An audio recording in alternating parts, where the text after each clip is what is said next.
Acts chapter 27.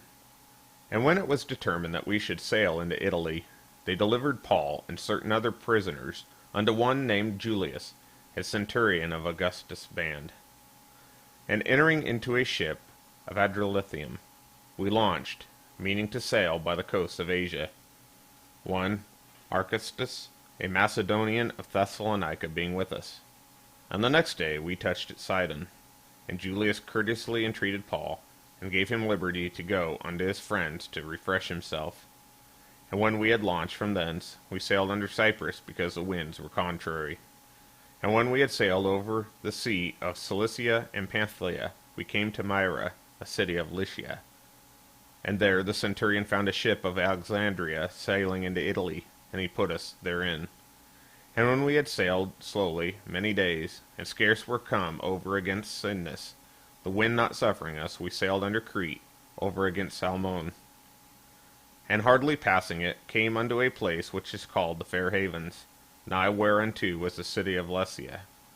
And when much time was spent, and when sailing was now dangerous, because the fast was now already past, Paul admonished them, and said unto them, Sirs, I perceive that this voyage will be with hurt and much damage, not only of the lading and ship, but also of our lives. Nevertheless, the centurion believed the master and owner of the ship more than those things which were spoken by Paul. And because the haven was not commodious to winter in, the more part advised to depart thence also, if by any means they might attain unto Phenice, and there to winter, which is an haven of Crete, and lieth toward the southwest and northwest. And when the south wind blew softly, supposing that they had obtained their purpose, loosing thence they sailed close by Crete. But not long after there arose against it a tempestuous wind, called Eurocydlon. And when the ship was caught, and could not bear up into the wind, we let her drive.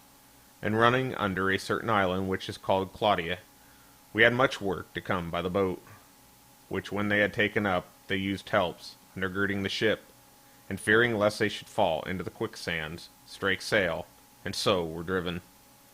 And we, being exceeding tossed with the tempest, the next day they lightened the ship. And the third day we cast out with our own hands the tackling of the ship. And when neither sun nor stars in many days appeared, and no small tempest lay on us, all hope that we should be saved was then taken away. But after long abstinence, Paul stood forth in the midst of them and said, Sirs, ye should have hearkened unto me, and not have loosed from Crete, and to have gained this harm and loss. And now I exhort you to be of good cheer, for there shall be no loss of any man's life among you, but of the ship. For there stood by me this night the angel of God, whose I am, and whom I serve, saying, Fear not, Paul, thou must be brought before Caesar, and lo, God hath given thee all them that sail with thee. Wherefore, sirs, be of good cheer, for I believe God that it shall be even as was told me. Howbeit we must be cast upon a certain island.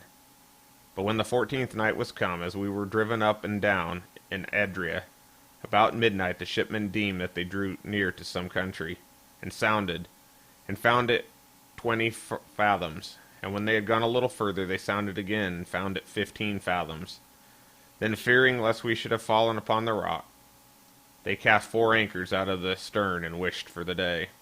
And as the shipmen were about to flee out of the ship, when they had let down the boat into the sea, under color as though they would have cast anchors out of the foreship, Paul said to the centurion and to the soldiers, Except these abide in the ship, ye cannot be saved. Then the soldiers cut off the ropes of the boat, and let her fall off.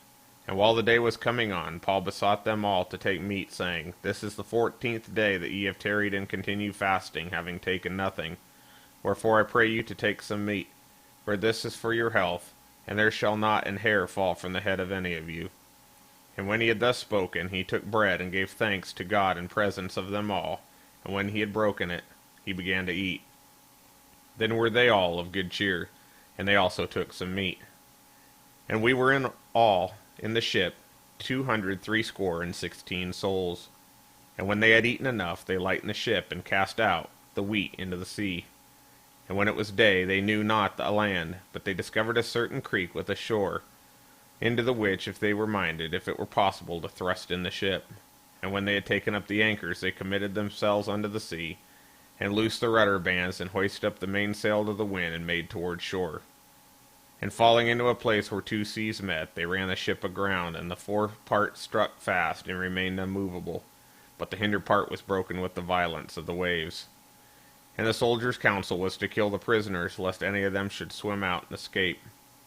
But the centurion, willing to save Paul, kept them from their purpose, and commanded that they which could swim should cast themselves first into the sea and get to land, and the rest, some on boards and some on broken pieces of the ship.